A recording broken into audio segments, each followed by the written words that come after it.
Hello, welcome to my presentation. My name is Nyarko of McMaster University. I'm here to present on the topic social, ethical, and legal issues in the digital firm. So first of all, we look at some various points that we need to analyze in our firm. First is the ethical analysis.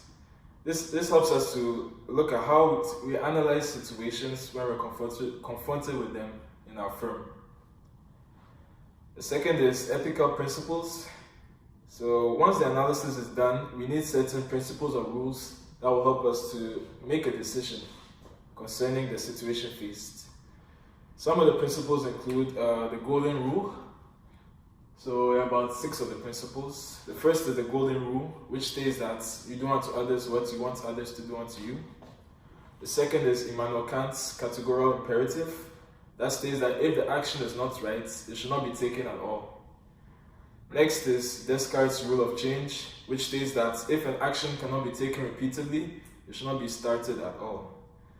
The utilitarian principle states that you choose the action that is greater or gives the greatest value. The risk aversion principle states that you choose the action that produces the least harm at the least possible cost.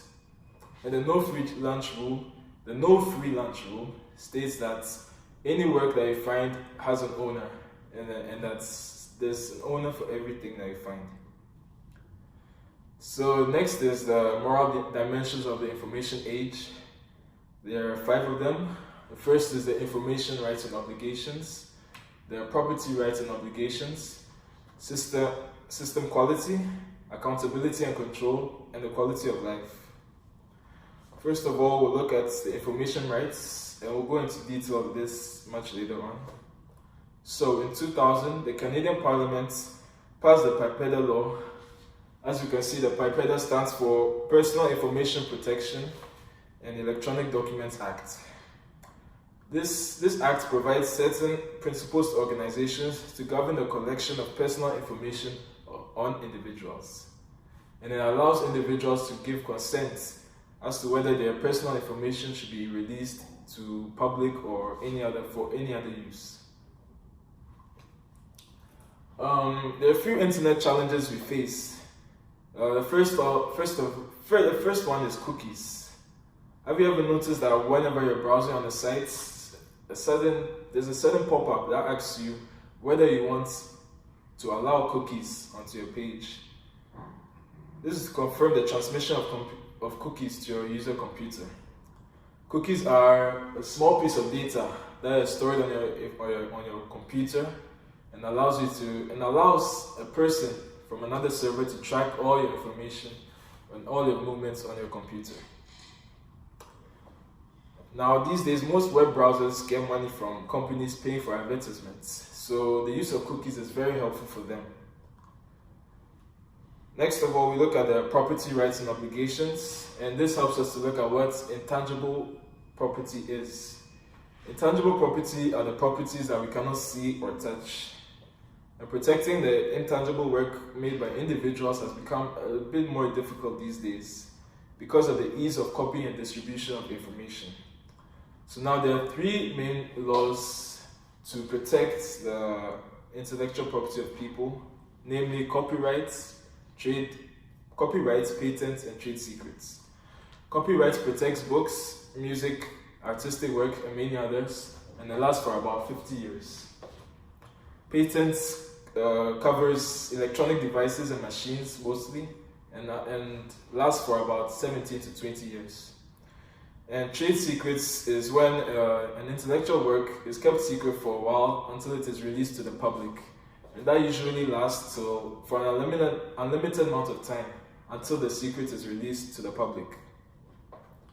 So a few challenges faced by intellectual property is theft. Theft occurs when people steal others' ideas without giving credit to them. And the easy duplication of material. Thirdly, we look at the system quality. That determines the quality of the system and the data found on the information system. Next of all, we look at the accountability and control, which looks at who owns what, or who makes what decisions, and who takes certain responsibilities for what actions, for whatever actions we take. Next, we look at the quality of life, the quality of certain life issues that we face on a day-to-day. How often have you used your phone to check or record a note on your calendar relating to your work?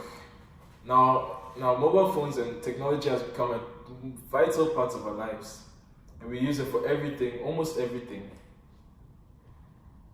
Now these days, working from home is as easy as possible, as easy as we can get. And now even using phones during meals or social gatherings has become more of a common issue. And as you can see in the second picture, the family, everyone is on their phone, so there's no communication whatsoever these days. And this has resulted in the prevalence or the increase in cyberbullying and many other behavioral patterns formed as a result of technology. So now we want to dig a bit more deeper into our major issue, which is privacy. Does the existence of preventing computer crime infringe on our privacy? That's a question, but in my opinion, I think it does. Profiling, as we know, is the use of certain computers, or the use of computers to combine data, different parts of data, in order to obtain information, mostly personal information about you. And now these days, there's a new technology called NORA, which is the non-obvious relationship awareness, which is mostly used by governments, private firms, and even the police, public and other public institutions. For example, there was a case that at the train station, somebody's phone was scanned, and in his contact list there was a terrorist attached to his. So through the technology, they were able to determine the details of the person and prevent the terrorist before any disaster happened. Also, the use of the new technology, DoubleClick, that was acquired by Google. That also tracks our movement on the net and also sends us ads related to like search engines or what we've searched for on the internet.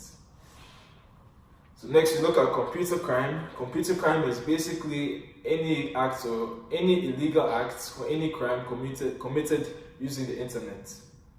And here are some examples of computer crime, namely fraud, phishing, scamming, cyber espionage or spying, identity theft, cracking, software piracy, and spamming. So the first one, spamming. A few examples. Spamming is when we receive several thousands and hundreds of unwanted messages into our email. Identity theft is when another person takes information or details about you and pretends to be you while he's not, in order to gain certain favors in your place. And scamming is when somebody tricks you into gaining certain information or certain objects or things from you, mostly money. It's been an issue of late about privacy and whether it should be allowed in public institutions. In my opinion, I recommend that technology like NORA should be developed and upgraded, but it should be only used for security purposes, such as only the police and other securities agencies should use it. I also suggest that the data taken from our phones and laptops should be taken only for safety purposes. After all, our personal safety comes above privacy. But however, there have been some arguments against the collection of personal data in the fight against criminals and terrorists. Police can monitor social media activities to detect crimes and anticipate future crimes.